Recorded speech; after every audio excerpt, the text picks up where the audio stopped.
Now,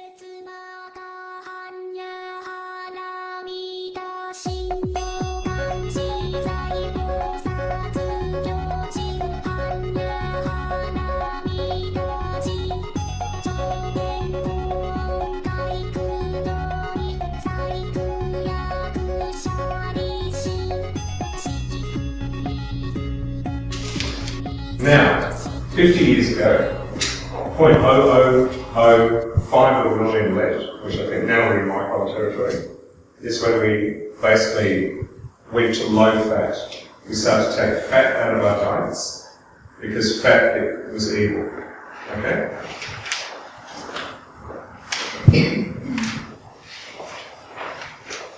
Which takes us right up to our present day. Actually, look at this back.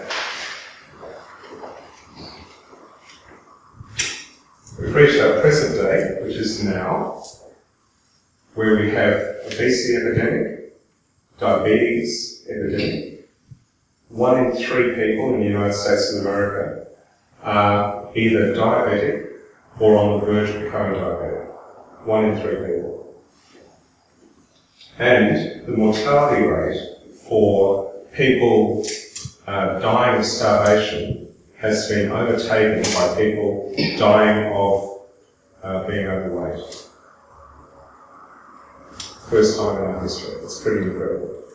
Also, the present generation of children will not live at this rate as long as their parents. So it's the first generation who will not survive as long as the parents, will not live to the same age. They'll die an early death. That's present day. Okay? I can sort of see it, maybe, I don't know if this shows you, but kind of somewhere along here, we went right off the rails with our food. Okay? Alright, and we'll have some questions at the end, okay? So I'll just keep going. Right. Thanks, Bert. Okay. So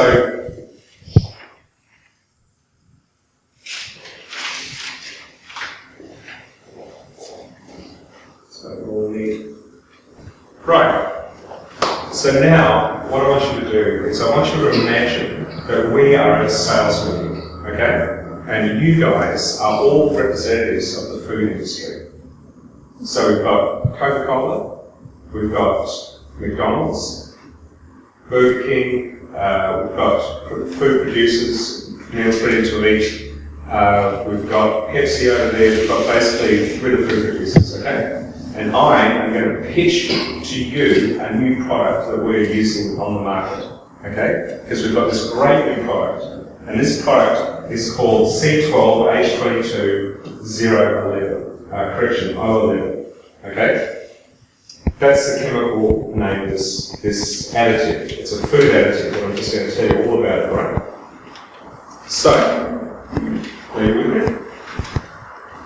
These are the benefits of this product. If you add this to your food, correction, it's organic, okay? So you can tell your consumers that it's completely natural. Completely natural. It occurs in nature, and there's actually a lot of foods that actually are the same chemical compound as it, okay? Number 1. Second thing, if you put it in your food, people will eat more of your food, okay? They will have to take more of this food into their bodies, okay? Normally, people actually require maybe around about 5 grams of this chemical compound. But people, because we're putting it in food, will eat 24 times that amount on average. The average person will eat 24 times that every day. So this is fantastic for you guys, okay? Put it in, the more you add, the better it's going to be. People will not only consume more of your product, but they will crave your product.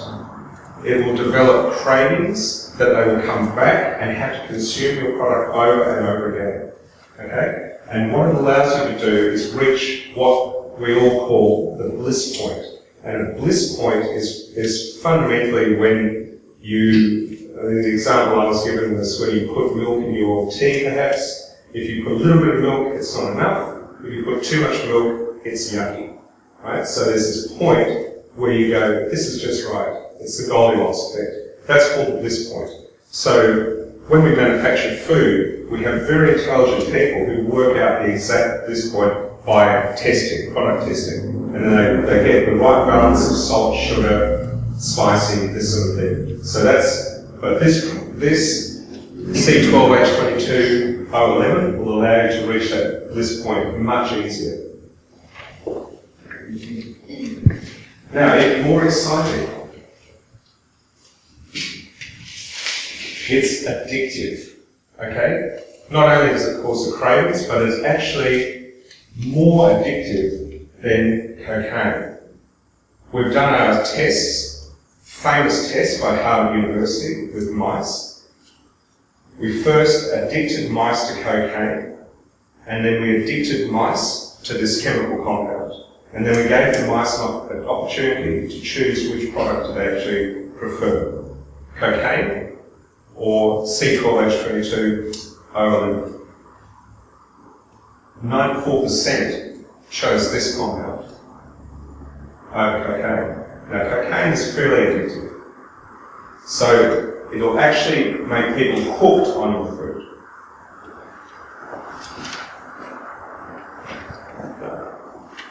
Right. Is there any more? This one.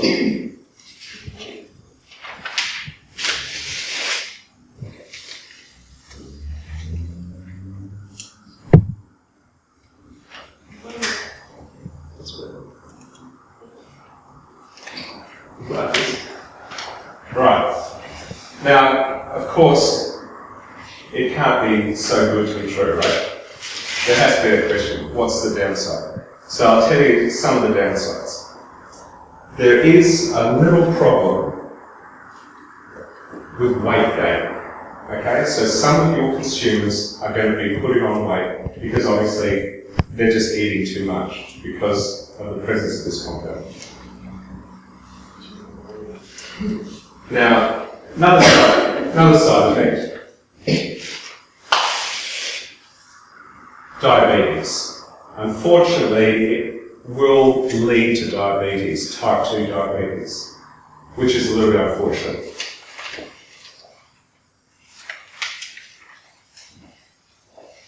We might as well throw heart disease in there as well, because unfortunately people also develop arteriosclerosis.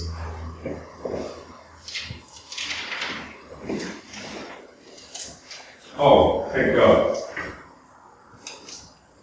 But because, another aspect, sorry, I slipped over that. But one of the benefits again, which I missed, it shuts down the brain.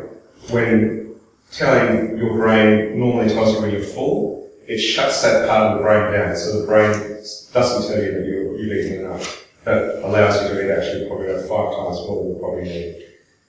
But I digress. We're still back to some of these so-called side effects. Unfortunately, cancer, it will cause cancer in your consumers.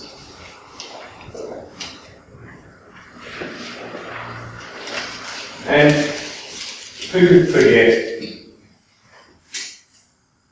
Alzheimer's? Get it? Who could forget Alzheimer's, right? Okay. So, what I need to do with you guys, being my focus group, and insiders and experts, Ed, can you do this for me? Oh, that's all right, I'll do it. Right. Now, I all want you to think of a name for this product, because we have to give it a name. Because this name is like a lead balloon, okay? So we need a name. So I want you all just not to call out, but just focus your minds and think of the name of this product, and I'm going to pick it up. Right? So I'm seeing a number. It's a 9. No? It's a G. It's a G. Okay. There's V for U. It's U.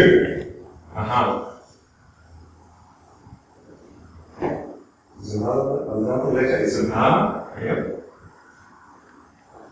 There's an A, thank you.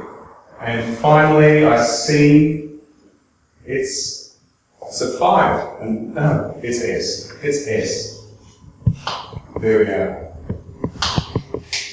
We have a name. Sugar. Now, here's the good news.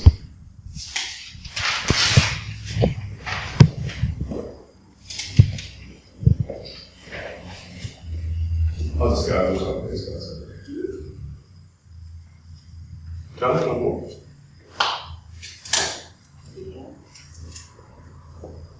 Okay.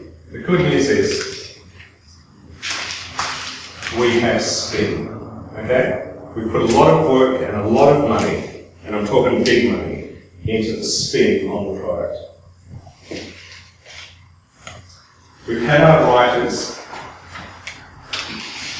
work on Wikipedia. So we've got Wikipedia spin. So the spin on our product is plays down all these side effects. It breaks the links and causes questionable whether or not there is actually any connection. Thanks, Donna. We've also got research spin. We have spent millions and millions of dollars producing research to basically fuzz the figures, play down the dangers, okay, which I'm sure you're all pretty happy about.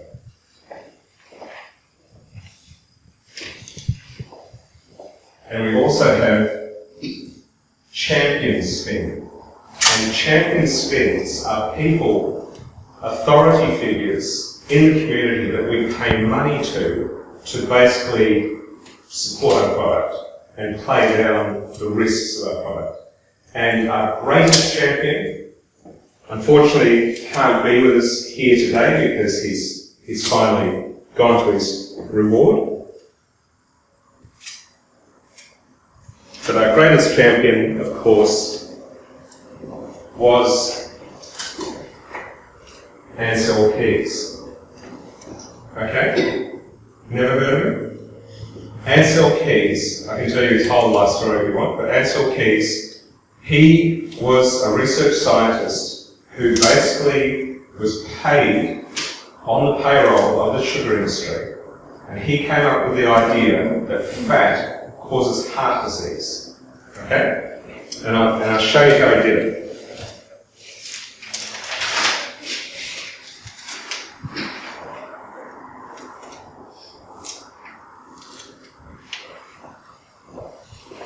In 1954, he produced, after a considerable amount of research, he produced a graph. And on one side was heart disease, and on the other side was fat. And then he plotted these countries, 7 countries, along this graph, starting with Japan, having the lowest incidence of heart disease and the lowest intake of dietary fat. Germany, Australia, Canada, the UK, USA being at the top, and Italy. Highest rate of heart disease, highest rate of dietary fat. And then he basically told everybody that there's this connection between fat and heart disease. Now, when he went to the American Heart Association with his findings, they rejected his findings.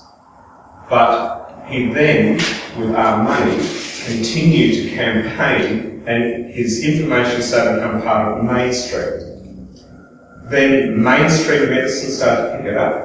Then the Heart Foundation did a turnaround, and they put him actually as a part of their association on the board. So he became a spokesman for the Heart Foundation, right? Even though they rejected his original findings. Now, what good old Ansel did was that he didn't mention that he actually studied more than 7 countries. There were 16 other countries that he studied. And when you plot these 16 other countries, there's actually no correlation, right?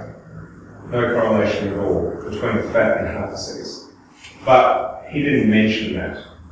In 1954, you could get away with stuff like this. Doctors smoked in their offices, things like this, okay? And big tobacco has been one of our friends for a very long time because we have a lot in common. Now, Ansel Keys also was responsible for the food pyramid. Now, you may recall seeing the food pyramid, maybe when you were at school or at some point we've come across it, which is roughly 65% carbohydrate, 30% protein, and 5% fat. Okay, and this was basically the gold standard for nutrition. I'll just share with you now the food pyramid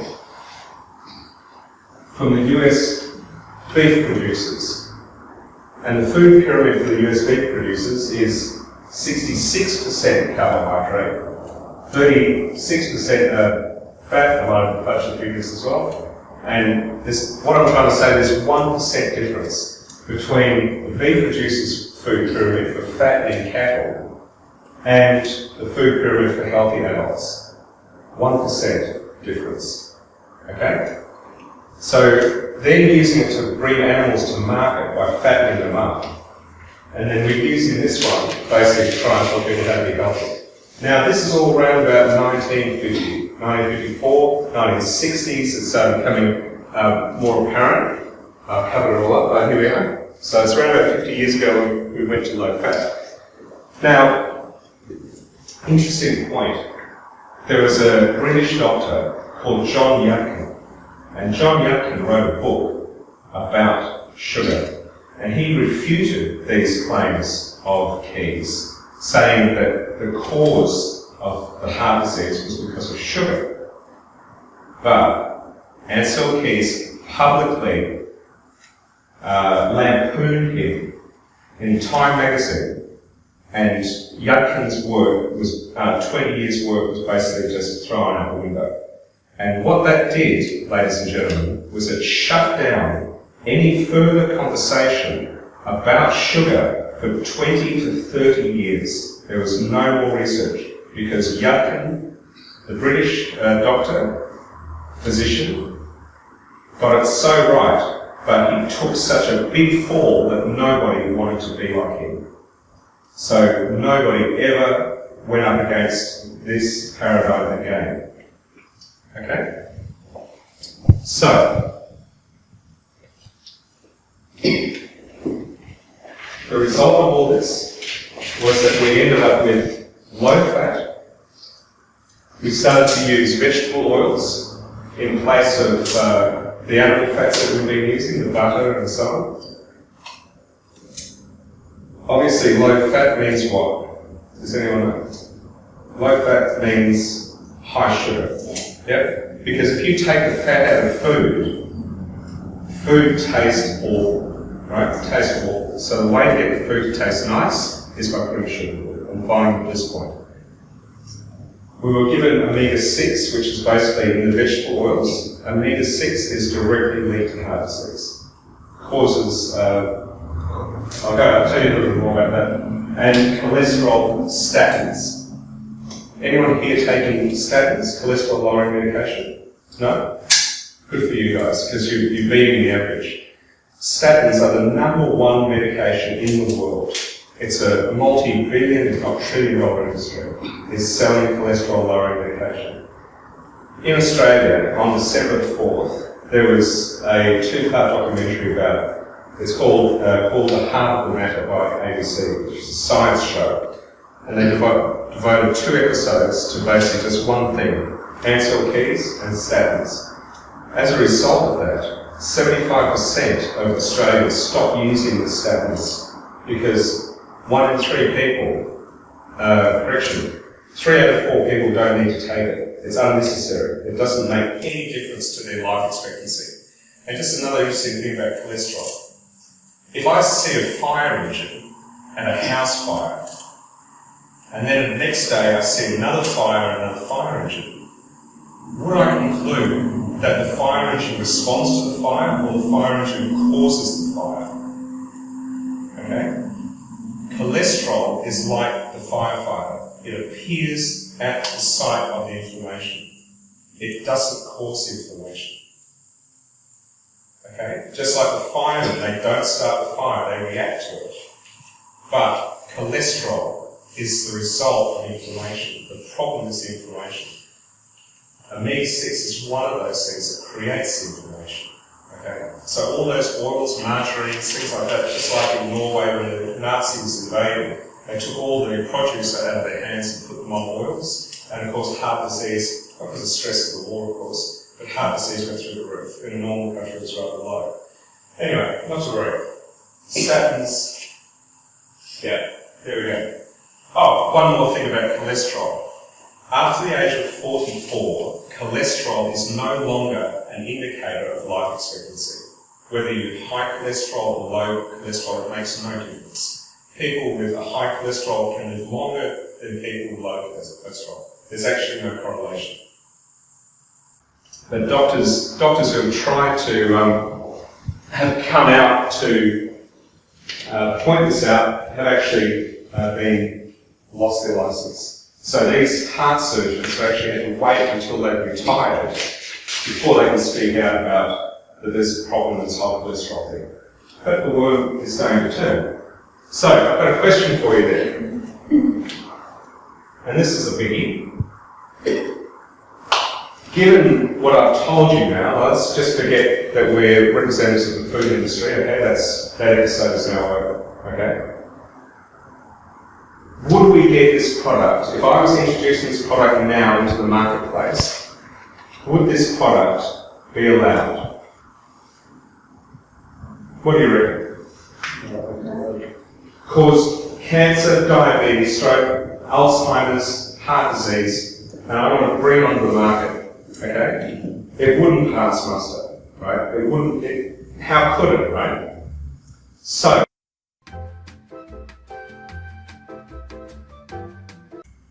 this is how I think about it, because it helps me to understand this problem a bit better. So, if there is something that consumers want, and basically they're not allowed to buy it, okay, it becomes illegal. So what's something that we get and it's illegal and we get it anyway? It's a drug, okay? It's a narcotic.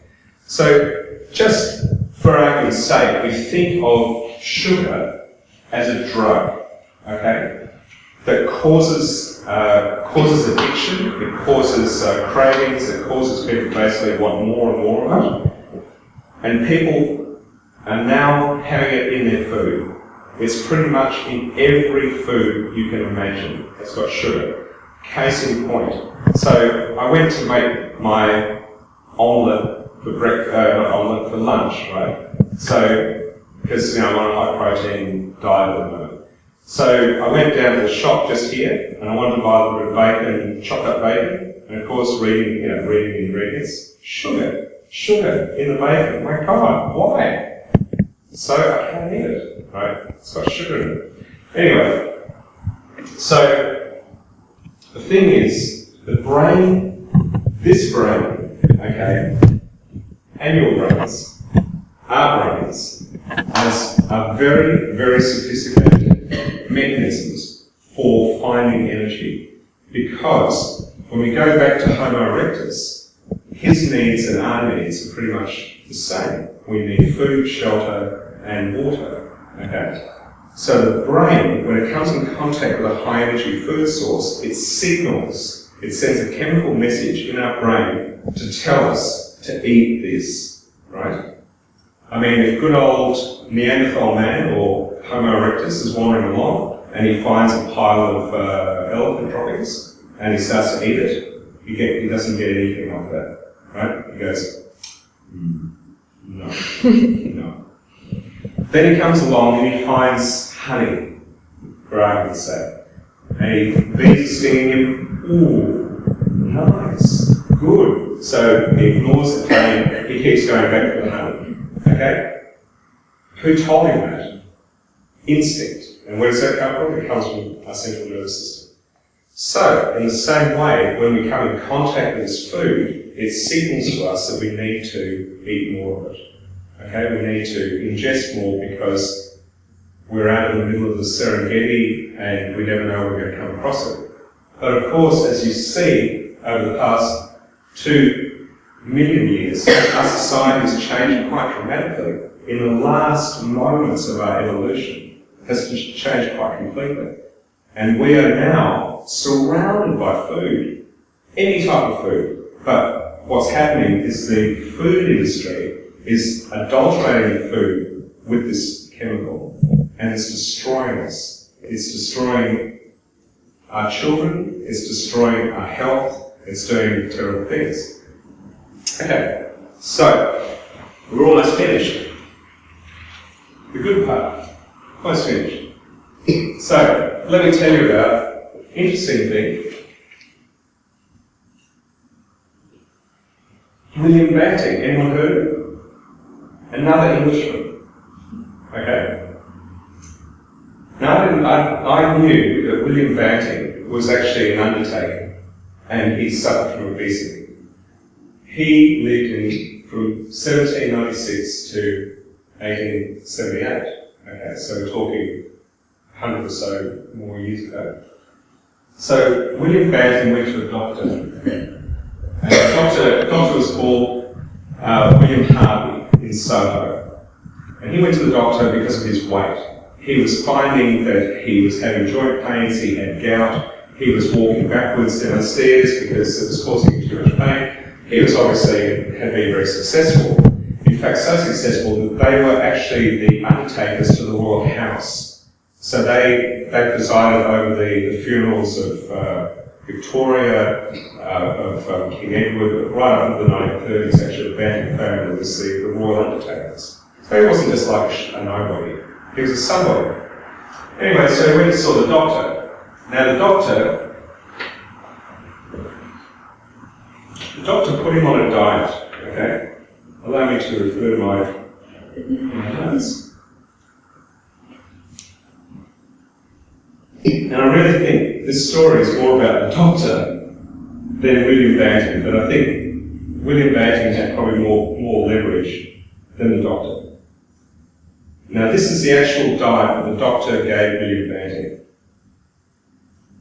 For breakfast, 4 to 5 ounces of beef, mutton, kidney, it's just very good, there we go, broiled fish, bacon, or cold meat of any kind except pork.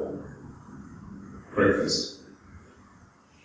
1 small biscuit, 1 ounce of dry toast, 1 large cup of tea without milk or sugar. Lunch, 5 to 6 ounces of any fish except salmon and any meat except pork, any vegetable except potato. For dinner, any kind of poultry or game, 1 ounce of dry toast, fruit, 2 to 3 glasses of good claret, sherry or Madeira tea, without milk or sugar, 1 to 2 rusks, and for supper, 4 meals, right? So supper. That was lunch. Supper. Don't mention it. So now we're doing dinner, sorry. For supper, 3 to 4 ounces of meat except pork or fish, except that of salmon, 1 to 2 glasses of claret, and for a nightcap, 1 tumbler of grog, or sherry or claret again, and in this case, it could be whiskey. Okay, that was the diet that he was given. You with me? Now what happened? What happened to good old William? Well, you can see William, he lived to the age of 84, which is quite a reasonable age in those times. William lost 46 pounds in under 3 months. Okay, so he lost a lot of weight. But William wrote a book called The Letters on Corporealism. And the reason why we refer to William Banting is because this is the first time we see a low carbohydrate diet. And the funny thing was that doctors were prescribing the same diet right up until the 1950s. But because it'd been like 100 years had gone by, they'd kind of forgotten why they were doing it. And of course, when Ansel Keys came along with his fat causes heart disease, they basically just float along with that. Okay, and that's, as we have seen, it's sort of low fat problem again. Okay, so now, in probably the greatest case of recent history, the greatest case of I told you so was me. Right. So in 1995, I wrote a book called Sugar Science, and it was about the effects of carbohydrate, sugar in the body, the relationship to insulin, and how controlling insulin was basically the way to control your blood sugar levels. By controlling blood sugar levels was how you control insulin, and by controlling insulin is how you control your weight. Primarily, okay, it's about weight. John Ratcliffe. So, I'll show you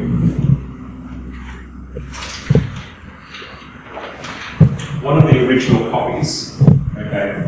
So this book was actually printed by me at my office. The pages were cut by me with a guillotine, and we'd send it away and someone actually would print the covers and would cut the binding on ourselves. Now people would come to the clinic after about a year of really talking to people and explaining how to actually follow the information in this book. I just actually wrote the book instead. And actually the information is only about 30 pages. That's all you really need to understand. All the rest is just recipes, like really nice recipes. So this book, people come in and then bookshops got in touch and they asked about, where can we get it, who's who distributing things like this. Anyway, long story short, this book reached probably about 500,000 people in Australia. About 500,000, I'd say. But more importantly, is it stayed in print for 20 years. And it was, it's even been translated into Chinese. God, I don't know that's what happened when they translated it. I mean, just gone, Anyway, so,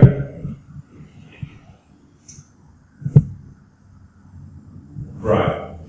So basically what that book is about, and I wrote 2 more books after this, but what this book is about the glycemic index. And you've heard of the GI by now, yeah? Okay. The interesting thing was that in Australia did a lot of research at the time, like they were really pushing the GI. So there's actually websites that I could go to, University of Sydney, New South Wales, and I was able just to download their findings and their research on all different foods. So I was able to produce a long list of food which had high GI and low GI. And the difference about a GI diet is that basically when you put the food in your mouth and swallow it, it's what it does to your blood sugar levels. Okay, so what these people did was actually the Diabetics Association of America that actually did the research, but of course never followed it because of influence. They got pressured out for following the glycemic index. But anyway, it started something. They actually, diabetics are always checking their blood sugar levels, right? So they eat, their blood sugar levels goes up, they take their insulin, goes back down again, right? So they said, look, the doctors are telling us to eat complex carbohydrates and stay away from simple sugars and things like this, but it's not healthy. So they all sat around and said, okay, who wants to eat potato? Me. Okay, eat potato. So everyone had potato, they all checked their blood sugar levels, and then they measured it to glucose, to just eating straight glucose. And that is the glycemic index, so it's indexed to glucose. Okay? So, I'll just read off a few.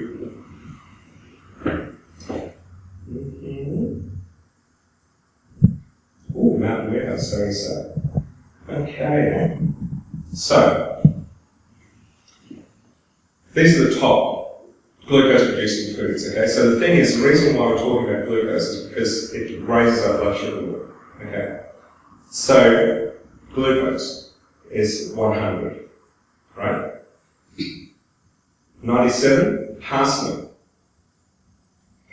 So 97% of just having straight glucose is eating parsnip. Do you have parsnips in You know what I'm talking about? Did you? Yeah. Okay. Coming in at 90, white bread. Hallelujah, brother, because it's flour, refined flour. Then, at 87, we've got white rice.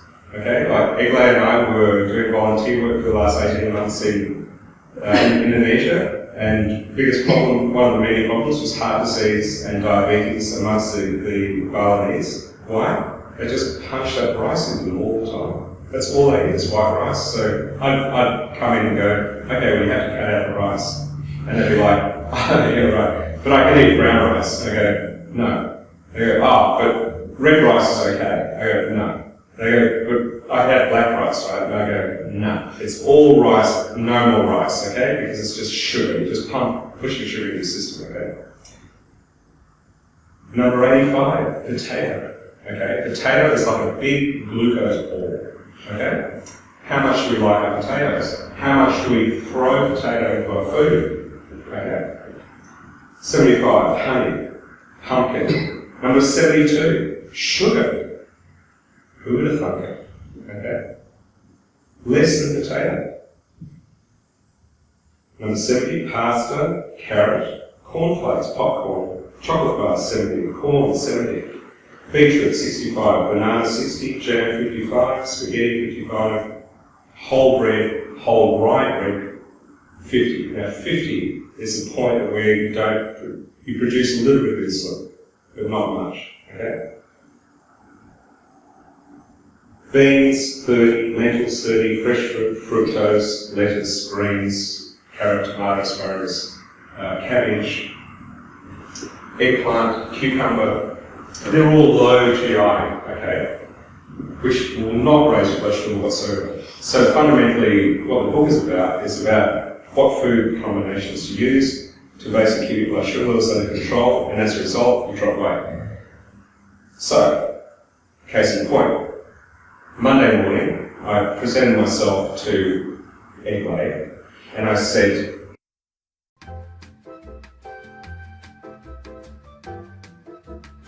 it's disastrous. I'm a small frame person and it shows. It's very hard to get high. So, it's Sunday. What did I do? I started eating cheese. Now this is not my advice to you. This is because I'm a stuntman, right? I know how to work within the danger. So, cheese. I ate egg. I ate that big gammon pork leg thing that they have in Sainsbury's. Oh, so yummy. And roast chicken. Okay, so I've just basically survived on that for the last 7 days. So I'm now 3 kilos lighter, which is around about 7 or 8 pounds I've heard. So that's a significant amount of weight loss. That's the body jettisoning energy, getting rid of the rubbish that it doesn't want.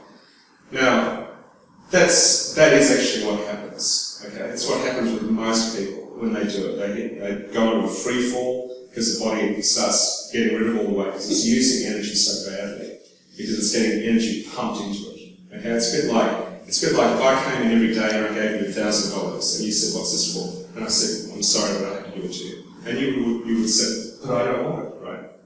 But I just convinced you to take it, right? So every day I come and find you and put another $1,000 in your hand, or 500 pounds. Okay. One day you get used to it.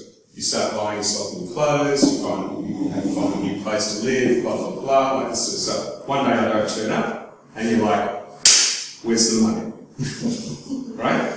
That's what your body's like, okay? It's getting 500 pounds in its hand every day, and it's basically just going, yeah, well, this thing I spent on this, or I might buy you one of those, and like this thing, it's just splashing money around all over the place. Okay, but when the money stops, it's, oh my God.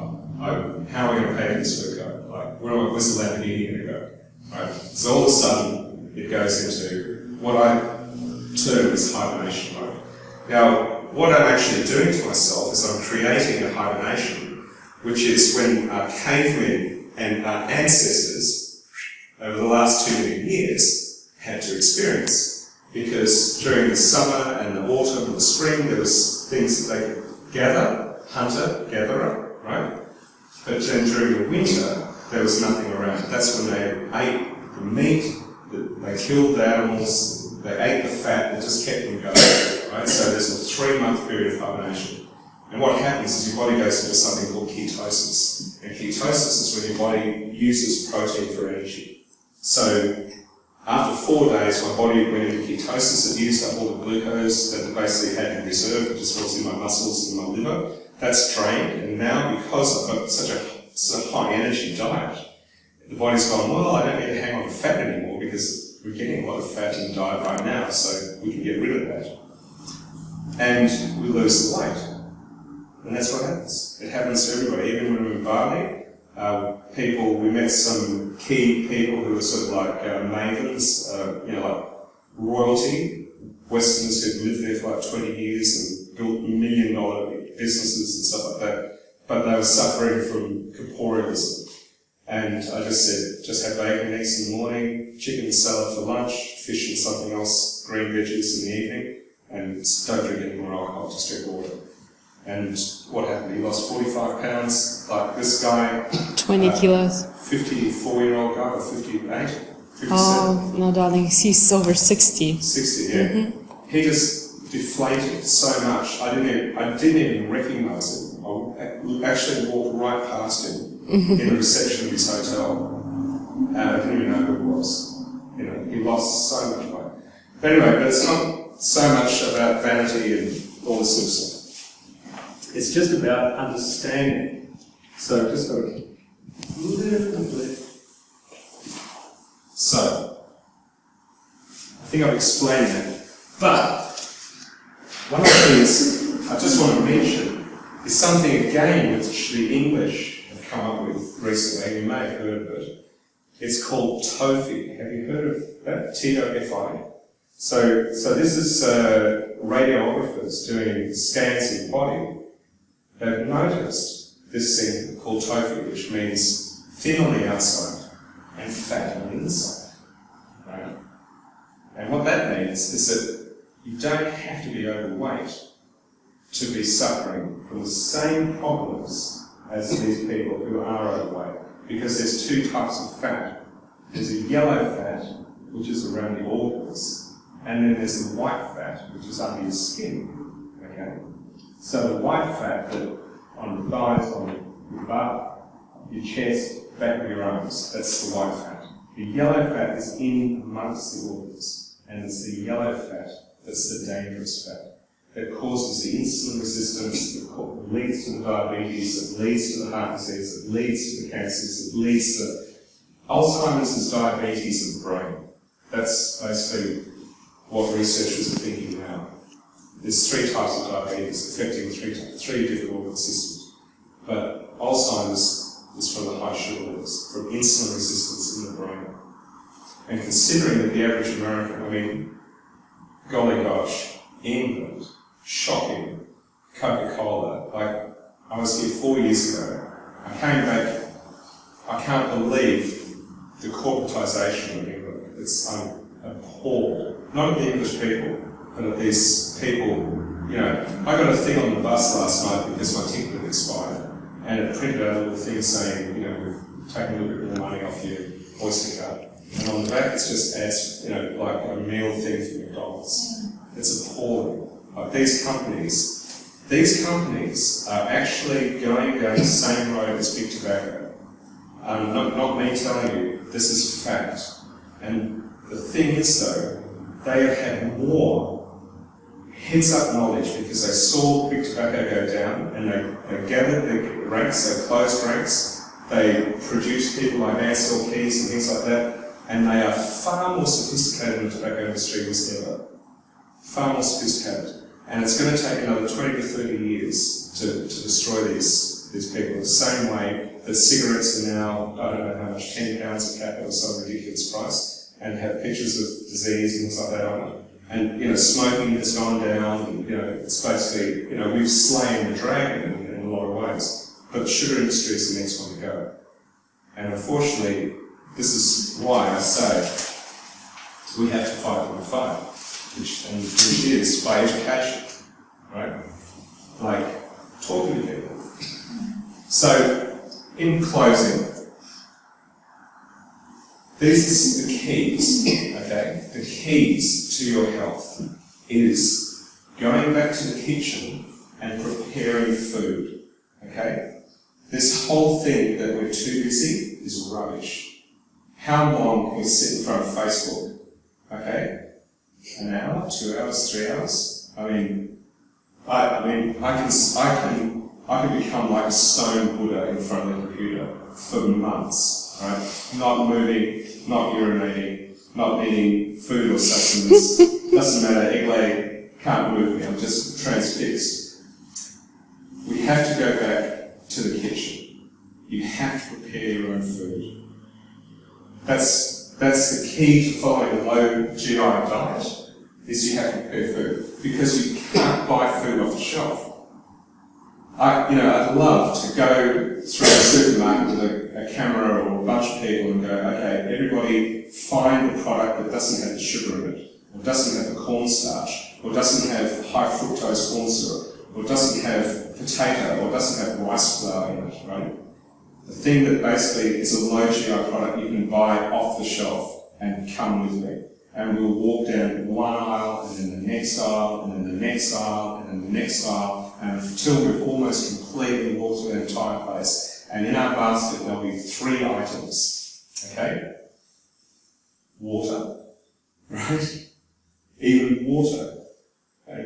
Sometimes I go and buy water and it's adulterated. But what do we want? Then, mushroom, okay? There's a can of mushrooms that they don't put sugar in. And then there's peeled tomatoes. At least in Australia I can say that much. There's 3 items that doesn't have sugar in it. Or flour, or corn, potato starch, or whatever. Or one of these other chemicals they don't tell you is actually the same as sugar. So, you have to prepare your own food. If you do read the book, you'll find that actually the food is gourmet food. It's not rubbish food, it's very rich food, nice. Anyway, I'll let you read the book and you can understand it. So this is one of the most important things. And of course, help other people. Become an educator and help people to understand better their food. Be an example to them. If you want to drop your weight, tell them how you did it. Just be an example. And help people, protect them from this disease. Finito. Yay! Any questions?